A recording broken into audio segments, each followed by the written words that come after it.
Israel ने Hamas की band बजा रखी है, फिर भी बौखलाया चरमपंथी संगठन हमास पीछे हटने का नाम ही नहीं ले रहा।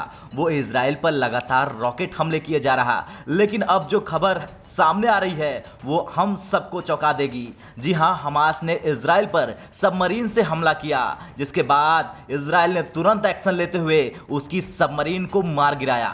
ये दावा खुद इजराइल की सेना ने किया और दुनिया के सामने हमास की पोल पट्टी खोल दी। इजराइल की सेना ने बताया कि हमास ने रिमोट से चलने वाली पनडुब्बी से समुद्र के रास्ते हमला किया, जिसे उसके सतर्क जवानों ने तबाह कर दिया।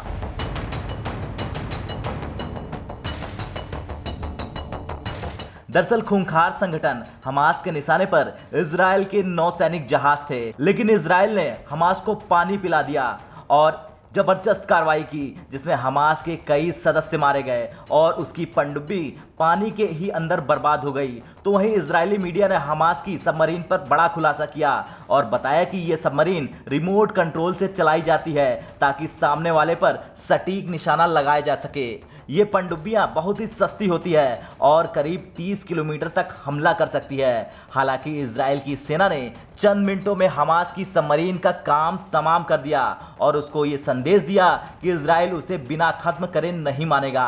तभी तो जमीन हो या समंदर, इजराइल हर जगह उससे 20 है।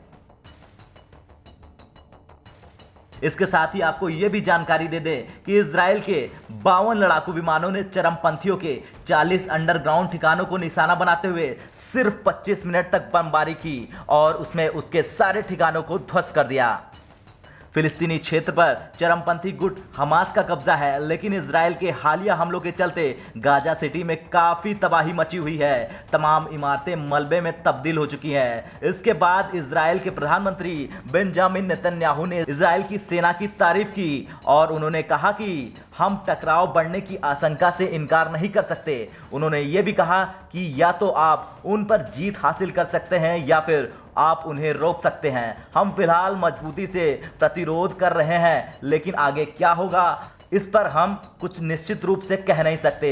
इजरायली पीएम ने कहा कि देश के लोगों की सुरक्षा और शांति की बहाली होने तक हमास के खिलाफ कार्रवाई जारी रहेगी। उन्होंने कहा कि इजरायली सेना को बड़ी कामयाबी हाथ लगी है और इस्लामिक जिहाद के एक कमांडर को मार गिराया है। खैर, यरूशलेम स्थित अल अक्सा मस्जिद में नमाजियों पर इजराइल के हमले के चलते दोनों पक्षों में 10 मई से खूनी संघर्ष जारी है। 10 मई की झड़प के बाद से हमास ने इजराइल पर हजारों से ज्यादा रॉकेट दागे। इसके जवाब में इजराइल ने हमास को निशाना बनाने के लिए गाजा पट्टी पर हवाई हमले लगातार किए हैं। ब्यूरो रिपोर्ट, भारत तक।